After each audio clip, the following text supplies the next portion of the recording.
एक बड़ी अच्छी बात इसमें बताई गई कि अपने घर में संतों को बुलाना चाहिए। यद्यपि रुक्मिणी जी परम श्री है, फिर भी एक अच्छी बात कही गई है कि राजा सीद भीष्म को नाम विदर्भाधिपतिर महान तस्य पंचा भवन पुत्रा कन्यका चवरानना। 5 पुत्र और 1 बेटी हुई। पहला पुत्र था रुक्मी, और भीष्मक माने समुद्र का एक रूप है। और ये अमरावती, मैंने कई बार कहा कि अमरावती से महाराष्ट्र में है। अमरावती से 40 किलोमीटर दूरी पर एक जगह है कौंडिल्यपुर, वहां के निवासी थे। तो भीष्म से इसी से, क्योंकि ये साक्षात समुद्र के प्रतीक हैं, और लक्ष्मी जी कहां से निकली? समुद्र से, और वहीं से रुक्मिणी जी का प्रादुर्भाव हुआ। और उनका जो पहला बेटा था, समुद्र से पहले क्या निकला था? जहर। तो पहला बेटा जो रुक्मी था ना, वो जहर की ही था। अद्भुत दिव्यतम बात हुई। घर के अंदर में सत्संग होता था। रुक्मिणी जी ने कृष्ण के सद्गुणों के बारे में कहां से सुना? सोपश्रुत्य मुकुंदस्य रूप वीर्य गुणाश्रिया गृहागतैर्य गीयमानास तम्मेने सदृशं पतिं। गृहागतैर्य गीयमानास, उनके राजा जो पिताजी थे बड़े सात्विक थे। संत लोग आते रहते थे, नारद जी भी आते थे। घर में आने वाले संतों के द्वारा गोविंद के दिव्यतम गुणानुवाद को श्रवण करके रुक्मिणी जी ने बचपन से ही ये दृढ़ निष्ठा कर ली कि जिनके ये गीत गाए जा रहे हैं, जिनका ये चरित्र गाया जा रहा है, यही मेरे प्रियतम होंगे। गृहागतैर गीयमानास तम्मन्ने सदृशम पतिम, यही मेरे उपयुक्त पति हैं और कोई हो नहीं सकता। अब महाराज विवाह का जब समय आया तो बंधुनाम मिच्छताम दातुम कृष्णाय भगनीम नपो, पिताजी, माताजी और सभी भाई ये चाहते थे कि रुक्मिणी की इच्छा के अनुसार विवाह है, इसका कृष्ण के साथ में कर देना चाहिए। पर ततो निवारी कृष्ण दृढ़ रुक्मी चैत्य ममन्यतो। लेकिन जो रुक्मी का बड़ा भाई था, रुक्मिणी का रुक्मी, वह कृष्ण से न जाने क्यों द्वेष रखता था। इसलिए उसने कहा नहीं, पिताजी ने कहा बेटा बेटी विवाह के योग हो गई है। कहा हाँ मुझे भी समझ में आ रहा है। तो कहा कन्या। बोले आप क्या खोजोगे? मैं ही खोजाता हूँ। और शाम को आकर के बोला कि मैंने कन्या खोज ली है। कन्या खोज ली इतने जल्दी? बोले हाँ, छठ मंगनी पट विवाह। बोले किसको खोजा है? तो उन्होंने कहा कि शिशुपाल, चैत्य नरेश शिशुपाल को हमने अपने जीजा के रूप में वर्ण किया है और वही आएंगे। उनके साथ में उनका, पुराने जमाने में लोग कन्याओं का गलत भी इस्तेमाल करते थे। छोटे छोटे राज्य होते थे, राज्य से सीमाएं जुड़ी रहती थी, तो अगल बगल का राजा आक्रमण ना करे तो उन राजाओं की उम्र भी नहीं देखते थे। उससे रिश्तेदारी बनाने के लिए अपनी बेटी का विवाह उनके साथ में कर देते थे। और रुक्मी ने भी कुछ इसी तरह से चिंतन किया कि चैद इतना समृद्धशाली राजा है, इतना ताकतवर राजा है, इतनी संपन्नता है उसके साथ में, अगर हम उसके साथ में अपनी बहन का विवाह कर दें तो फिर हमारा दुश्मन में कोई मुकाबला करने वाला रह नहीं जाएगा, क्योंकि उसकी शक्ति और हमारी शक्ति मिलकर के अपरंपार शक्ति हो जाएगी। ऐसा उसने चिंतन किया। और ये शिशुपाल कोई और नहीं है, जो त्रेता में रावण था, रावण बन के सीता का हरण किया था वही था। और रावण जब मर रहा था तो भगवान श्री राम जी ने कहा कि श्रीमान जी आप अपने कर्मों से अब मर रहे हो, बोलो अंतिम अब अगले जन्म में तुम क्या करोगे। एक जेल के अंदर से कैदी निकला, चोरी में पकड़ा गया था। जेलर ने पूछा कि तुमने इतनी सजा भोग ली, अब बोलो निकल करके क्या करोगे, कुछ सुधरोगे कि नहीं। तो उसने कहा हाँ सर मैं सुधरूंगा, और सबसे पहले मैं बाहर निकल करके एक टार्च खरीदूंगा। बोले टार्च किस लिए? कहा अभी मैं अंधेरे कमरे में घुसा और मैंने तिजोरी की चाबी समझ करके मैंने बटन, टीवी का बटन दबा दिया और उसके कारण मैं पकड़ लिया गया। अब मैं अंधेरे में नहीं घुसूंगा, करूंगा तो चोरी पर टार्च लेकर के और सावधानी के साथ में करूंगा। कहते हैं कुत्ते की पूंछ को 6 माह बिल में रखो, पर निकलेगी तो टेढ़ी की टेढ़ी ही निकलेगी। तो रावण ने मरते समय कहा कि अब मैं इस बार राक्षस बन के आया था, 10 सिर 20 भुजा, इसलिए पहचान लिया गया। अब मैं आपका नाते रिश्तेदार बन के आऊंगा। इसलिए अभी तो आपने राक्षसों को खोज खोज करके मारा, अब आप उन्हें पहचान ही नहीं पाओगे, तो राम जी ने उत्तर दिया कि अगले जन्म में मैं ऐसे रूप को धारण करके आऊंगा कि मैं नहीं खोजूंगा, राक्षस खोज खोज करके मेरे पास में आते जाएंगे और मैं उनका टिकट काटता जाऊंगा। और उसके बाद में फिर कहा और क्या परिवर्तन करोगे? कहा एक बार गलती हो गई, मंदोदरी जब भी देखो तभी मुझे डांटती थी कि इतनी शौक था तो धनुष तोड़ करके सीता को लाते, चोरी करके क्यों लाए? बोले अब मैं चोरी करके नहीं लाऊंगा, अगले जन्म में बड़े धूमधाम के साथ में विवाह करके लाऊंगा।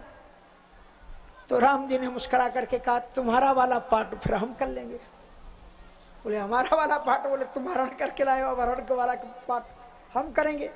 और इस प्रकार से महाराज रुक्मी ने जब निश्चित किया शिशुपाल के साथ में विवाह में, तो महाराज माता ने देखा, क्योंकि पुत्री के चेहरे को माँ ही पहचान सकती है, माँ ने आकर के पूछा बेटा तुम निराश क्यों हो?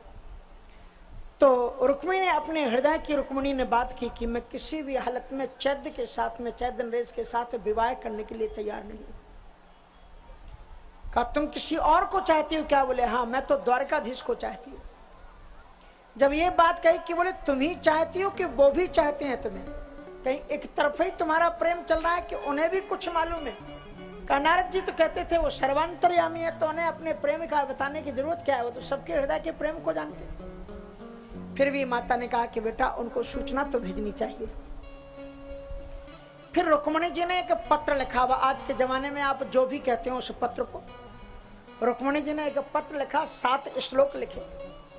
और श्लोक के वो जो पत्र लिखा जाता है ना, पत्र के बाद में आज के जमाने में इंग्लिश में जब समाप्त करते हैं तो डाट 2 डाट रख देते हैं और पत्र समाप्त हो गया। तो रुक्मिणी जी के अश्रु मिश्रित, काजल मिश्रित जो अश्रु के 2 बिंदु उसी पत्र पर उन्होंने टपका दिए। का इससे आप हमारे प्रेम को समझना। और उस पत्र को लेकर के उन्होंने एक अपने जो कुल पुरोहित थे, बुजुर्ग ब्राह्मण, उनको बुलाया। कहा कि महाराज आप इस पत्र को लेकर के मेरी मदद करो कन्या की। आप इसी समय द्वारकाधीश के पास पहुंचे। पंडित जी जब वहां पर पहुंचे तो द्वारकाधीश जागते हुए मिले। कहा आप इतनी देर तक जाग रहे हो? उन्होंने स्वागत किया, सम्मान किया। कच्चित द्विजवर श्रेष्ठ धर्मस्ते वृद्धि सम्मता वर्तते नाति कृच्छेण संतुष्ट मनसा सदा। महाराज आप ठीक से तो हैं, कुशल मंगल से तो हैं, किसी प्रकार की सहायता आवश्यकता की आवश्यकता तो नहीं? बात अच्छी करते करते कहा गोविंद हम ठीक है, हम तो किसी और का समाचार लेकर के आए। और उन्होंने वो पत्र दिया कि महाराज आप इस पत्र को पढ़ लीजिए। तो गोविंद ने कहा ब्राह्मण देवता आप ही पढ़ दीजिए। तो फिर उन्होंने पत्र को पढ़ा। श्रुत्वा गुणान भुवन सुंदर शृण्वताम ते निर्विश्य कर्ण विवीरै हरितोंगिता।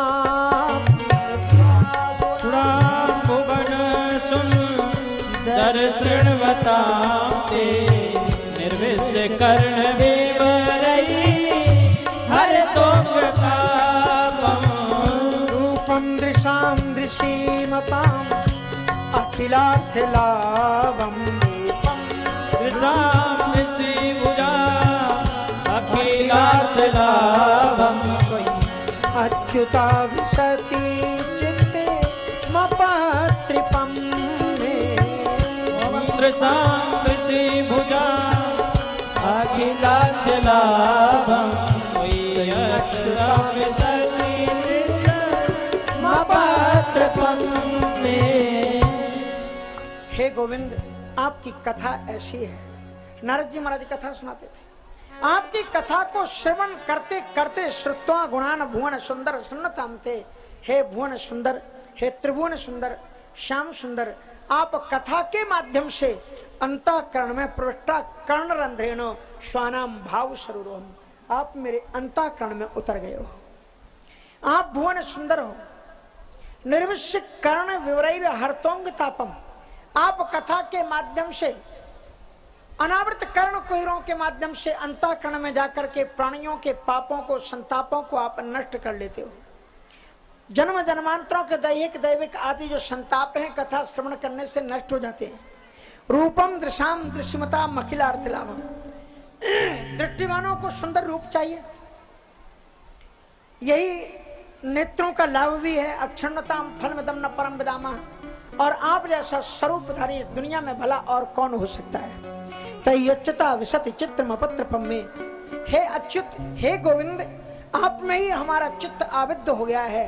अब आपके अत्यत्र कोई अन्यत्र गति नहीं दिखा। त्वा मुकुंद महति कुलशूल रूप, दुनिया की श्रेष्ठ स्त्रियां, युवतियां वर में जो जो गुण देखना चाहती हैं, वो सारे गुण एक साथ आपके साथ में विद्यमान हैं। तो फिर कात्वा मुकुंदी महति कुल शील रूपो विद्या वयो द्रवण धाम विरात्म तुल्यम, ये चीजें होती हैं जो पति में देखती है कन्या। क्या देखती है? पहले कहते हैं कि कुल शील रूप, कुल होना चाहिए, श्रेष्ठ कुल। तो हे गोविंद, आप वाष्णवंशी हैं, श्रेष्ठ कुल है आपका। और शीलता तो आपकी भगवान कृष्ण चरित्रवान थी। कोई भी, एक बार मैं बैठा हुआ ट्रेन में जा रहा था, सीधे साधे बैठा हुआ था, लखनऊ कुछ काम था पासपोर्ट का। अब उसमें एक सज्जन कोई आए, पाजामा कुर्ता पहने, उन्होंने देखा, रंग वाले को देख करके लोगों के रंग बदल जाते हैं, तो लोगों को दिखाने लगे। उन्होंने सोचा ये तो बाबा जी हैं, कुछ जानते नहीं होंगे, अपना ज्ञान बढ़ाने लगे। कृष्ण ये थे, कृष्ण वो थे।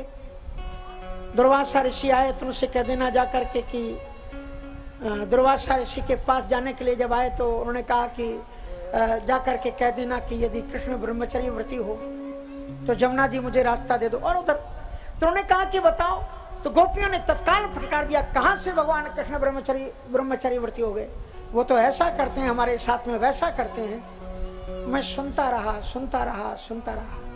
ऐसा गुस्सा आया मुझे। हमने कहा किस ग्रंथ में ये पढ़ा है कि कृष्ण कुछ करते भी थे? एक प्रमाण नहीं। भगवान कृष्ण ने चरित्र से हट करके, लीक से हट करके, अगर चरित्र से हट करके एक भी काम किया हो तो मेरे सामने आपको आकर के प्रस्तुत करो, मैं उपस्थित हूं। भगवान कृष्ण का चरित्र आदर्श चरित्र है। जैसे राम का चरित्र आदर्श है, कृष्ण का भी चरित्र आदर्श है। यदि उनके पास में खुद आदर्श नहीं होता तो गीता जैसे आदर्श ग्रंथ को सुना नहीं सकते थे अर्जुन को। चरित्रहीन व्यक्ति चरित्र की बात नहीं कर सकता।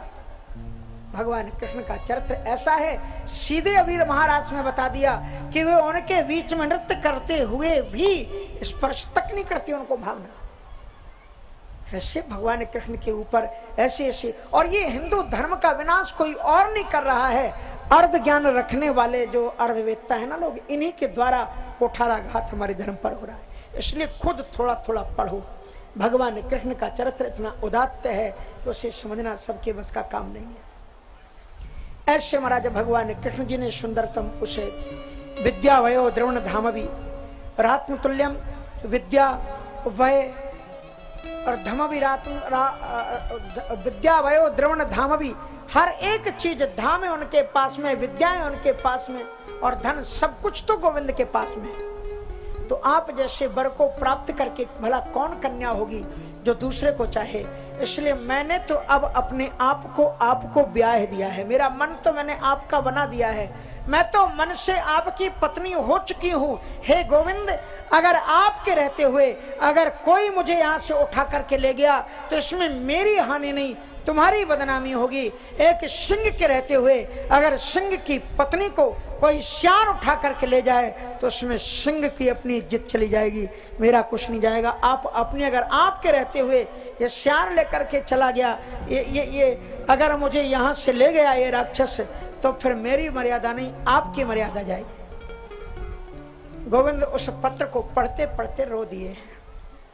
उन्होंने कहा कि जो मेरे मन वाला हो जाता है मैं उसकी रक्षा खुद करता हूं। जैसे सियारों के बीच में जाकर के सिंह अपना भाग ले आता है, मैं वहां जाऊंगा।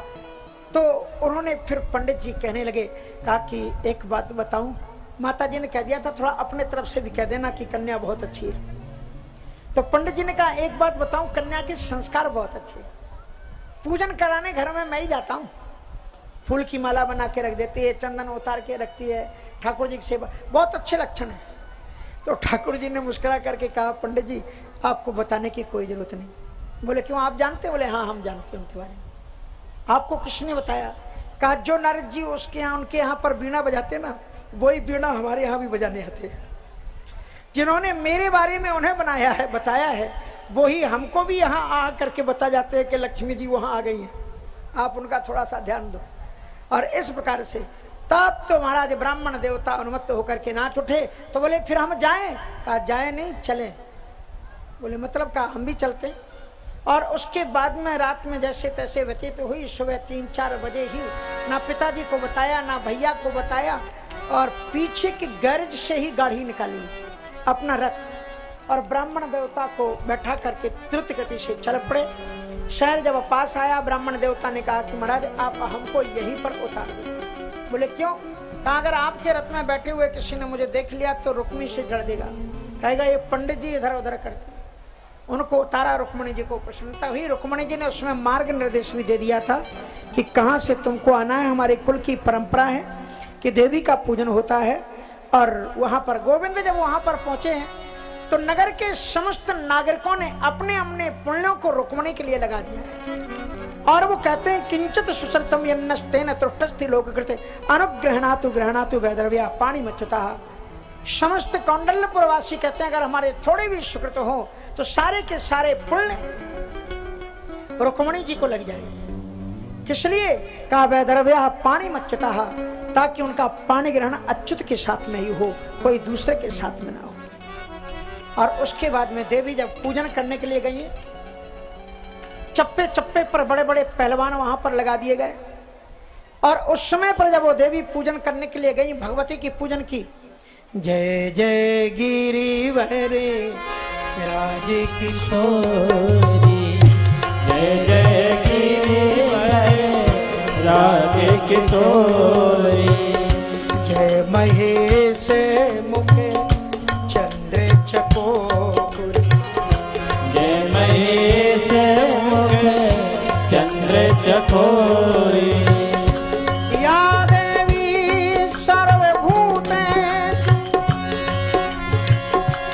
शांति रूपेण शांता, नमस्तस्यै नमस्तस्यै नमस्तस्यै नमो। जय गिरिवर राज किशोरी, जय महेश मुखे चंद्र चकोरी, जय गज बदन खड़ानन माता, जय गज बदन खड़ानन माता, जगत जननी दामिनी दूति गाता, जगत जननी दामिनी दूति गाता, जयंती मंगला काली भद्रकाली कपाली, दुर्गा क्षमा शिवा धात्री, स्वाहा सदा नमोस्तुते। जय जय गिरिवर राज किशोरी, महेश चंद्र चकोरी। पूजन किया विधिवत। और चारों तरफ बड़े बड़े दैत्य एकदम चप्पे चप्पे पर लगे हुए हैं कि गोविंद वहां पहुंचने न पाए। तो बिना प्रेम बस वही भवानी भगवती प्रसन्न हुई। कहा वरदान मांगो। कहा कि मुझे वर चाहिए। कहा तुम जो वर चाहती वो वर तुम्हारे पीछे खड़ा हुआ है। पूजन हुआ, प्रसाद लिया, परिक्रमा की, आरती उतारी और उसके बाहर निकले। अब ये भी तो महामाया है। जितने राजा वहां पर थे, क्या जादू डाला रुक्मिणी जी ने। कन्हैया ने जो डाला होगा डाला होगा। रुक्मिणी जी ने क्या किया? ताम देव माया मेव वीर मोहिनी सुमध्यमाम कुंडल मंडितानना श्यामाम नितंबार्पित रत्न में खिलाम व्यंजक सतनी कुंतल संकिते। जो राजा मदोद्दत होकर के खड़े हुए थे कृष्ण गोविंद से लड़ने के लिए, मैया ने क्या किया? थोड़ा सा घूंघट ऊपर उठाया और जो ही उनके स्वरूप माधुर्यता को देखा, ऐसा जादू पड़ा कि सब राजा होश खो बैठे। और इधर जो कुछ को होश रहा, उन्होंने देखा इधर भगवान कृष्ण को आते हुए, अरे कहा इसको तो देखो ये कितना सुंदर लग रहा है। बोले हाँ, इसका मोर पंख देखो ना क्या गजब का है। अरे पीताम्बरी देखो इसकी, अरे जरा आंखें देखो इसको, देख किधर रहा है। और ऐसे करते करते गोविंद वहां पर आए। रुक्मणी जी जरा उनकी ओर बढ़ी और उसके बाद में रुक्मणी जी ने क्या किया कि जो अपना पूजन का थाल था, थोड़ा प्रसाद लिया, आरती ली, एक सहेली को दी, कहा माता जी को जाकर के दे देना और कह देना मैं तो पीहर को जाऊं मेरे देश। और उसके बाद में उन्होंने थाली उनको पकड़ा दी, गोविंद की तरफ हाथ ऐसे बढ़ाया। और गोविंद का स्वभाव है कि जो उनकी ओर हाथ बढ़ाता है वो उसके हाथ को पकड़ ही लेते हैं। उन्होंने हाथ को पकड़ करके उन्होंने एक पांवदान पर पांव रखा, एक झटके से उन्हें अपने बाम भाग में बैठाया और रथ धड़ाधड़ वहां से दौड़ पड़ा, चल पड़ा। और सारे योद्धाओं ने कहा कि युद्ध करेंगे। उसी समय बलराम जी महाराज पूरी सेना को लेकर के आ गया। कहा पहले तू इस कन्या को लेकर के यहाँ से निकल, उसके बाद में तेरे से बात करूंगा। अपने कुछ कह नहीं सकता था, बता नहीं सकता था हमसे, सारे दुश्मनों के बीच में अकेला आ गया। उसके बाद में बलराम जी महाराज ने युद्ध किया।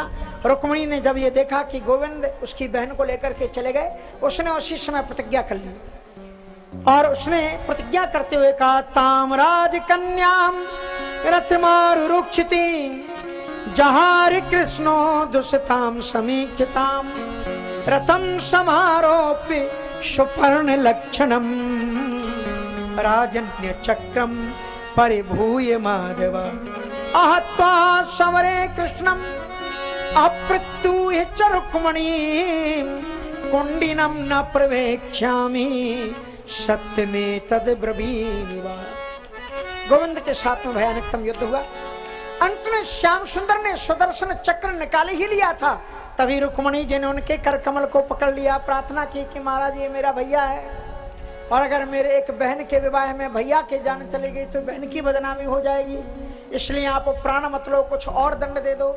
उसके बाल बना लिए गए और पोटली की तरह बांध करके रथ के पीछे बांध लिया। बलराम जी महाराज राक्षसों को पराजित करने के बाद दैत्यों को जब आए बगल से, कन्हैया के बगल से रथ निकला, गुस्से में जा रहे थे बड़े भैया। कहा कि ये क्या है पीछे तेरे? गोविंद से पूछा रथ के पीछे कौन है? कहा कुछ नहीं, वो रुक्मी है। कहा चला शादी करने के लिए, रिश्तेदारी जानता है हा? साला कितना कितना मधुर संबंध होता है, और उसको तूने पीछे, खोल उसको। अब भगवान कृष्ण ने उसको खोल दिया। और उसके बाद में कन्हैया ने बलराम जी से कहा भैया भैया जरा एक बात है। बोले क्या बात? कहा मेरी एक बात सुन लो। कहा बता। कहा वो मैया को तैयार कर लेना, थोड़ा सा बाबूजी को तैयार कर लेना। कहा तू बिना पूछे काम करता है, तू जाने तेरी मैया जाने, मैं जा रहा हूँ। गोविंद ने उनके चरणार बंदों को पकड़ लिया, तू ही तो मेरा भैया है, दूसरा कोई भैया है नहीं, बड़ा भैया भी तो पिता के समान होता है, तुझे पता लग गया ना, अब तू संभाल काम।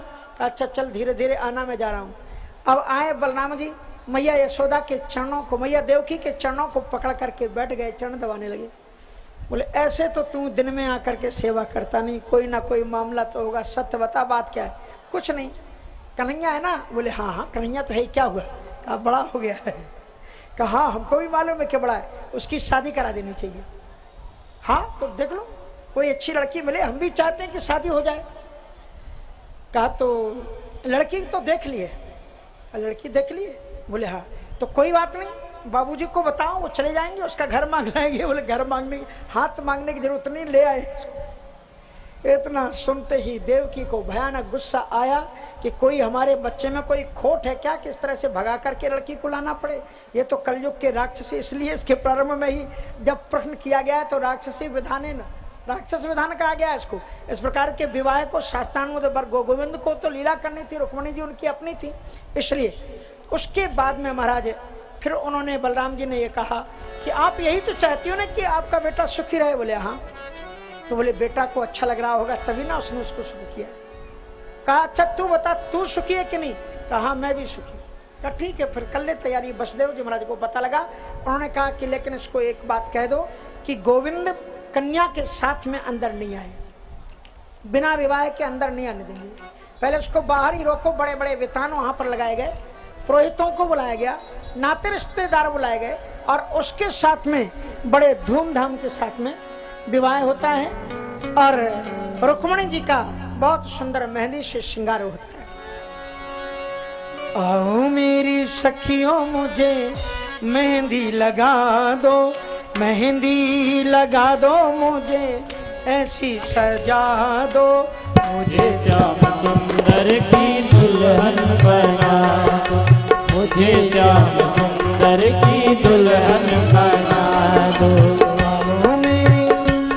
मुझे मेहंदी लगा दो, मेहंदी लगा दो, मुझे सुंदर सजा दो, मुझे श्याम सुंदर की दुल्हन बना दो, ओ मुझे श्याम सुंदर की दुल्हन बना दो।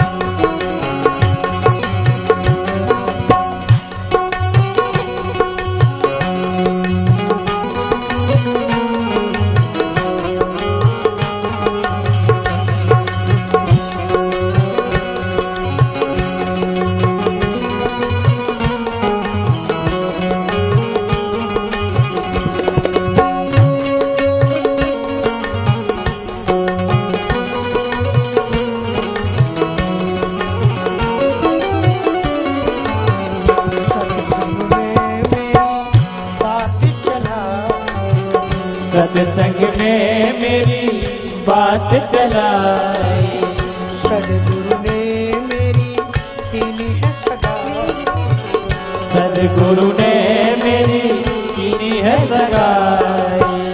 सत्संग में मेरी बात चलाई, सत्संग में मेरी बात चलाई, सदगुरु ने मेरी कीनी है सगा, सदगुरु ने मेरी कीनी है सगाई।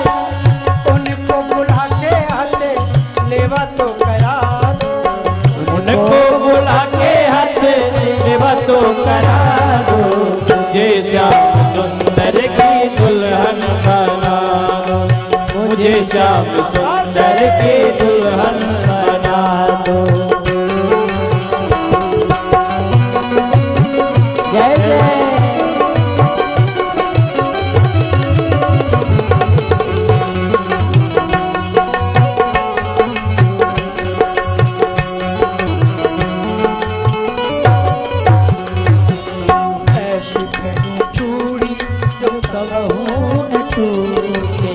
ऐसी पहनो चूड़ी जो कबहू न टूटे, ऐसा दूल्हा जो कबहू न टूटे, ऐसा भरो दूल्हा जो कबहू न टूटे।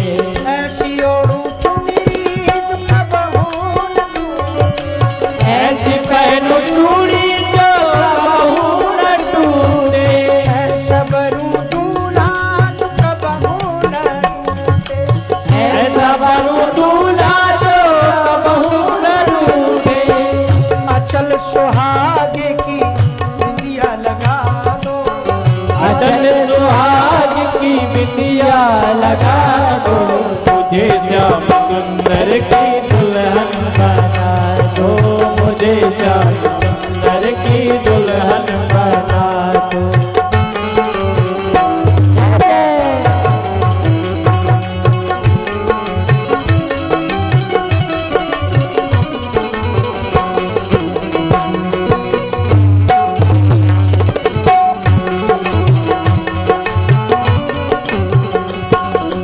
ऐसी ओढ़ू चुनरी जो रंग नाई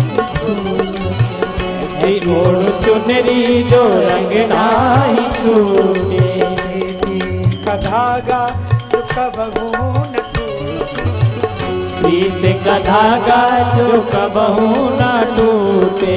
ऐसी ओढ़ू चुनरी जो रंग नाई टूटे, ऐसी ओढ़ चुनरी जो रंग नाई टूटे, प्रीति का धागा जो कबहू न टूटे, प्रीति का धागा जो कबहू न टूटे।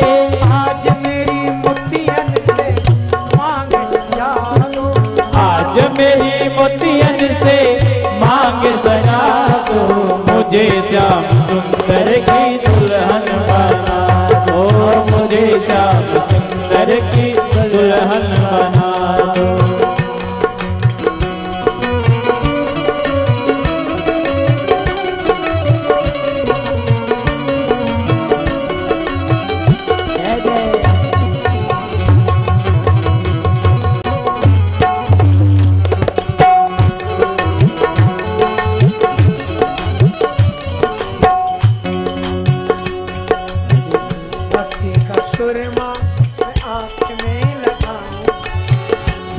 भक्ति का सुरमा मैं आँख में लगाऊंगी। एक एक तारा श्याम श्याम एक तारा मैं श्याम श्याम गाऊंगी। भक्ति का सुरमा भी आँख में लगाऊंगी। भक्ति का सुरमा मैं आँख में लगाऊंगी। एक एक तारा मैं श्याम श्याम गाऊंगी। एक तारा मैं श्याम श्याम गाऊंगी। सदगुरु को बुला के लेवा तो करा दो। सदगुरु को बुला के हे तो बढ़ा दो। मुझे श्याम सुंदर की दुल्हन बना दो। मुझे श्याम सुंदर की दुल्हन बना दो। तो मेरी सखियों मुझे मेहंदी लगा दो। आओ मेरी सखियों मुझे मेहंदी लगा दो। मेहंदी लगा दो मुझे ऐसी सजा दो। मेहंदी लगा दो मुझे ऐसी सजा दो। मुझे श्याम सुंदर की दुल्हन दो। मुझे श्याम सुंदर की दुल्हन बना दो।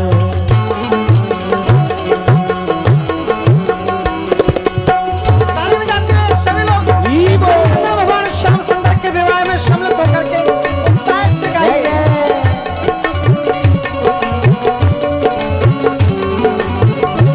दोनों हाथ उठा करके भाव से ताली गाइए।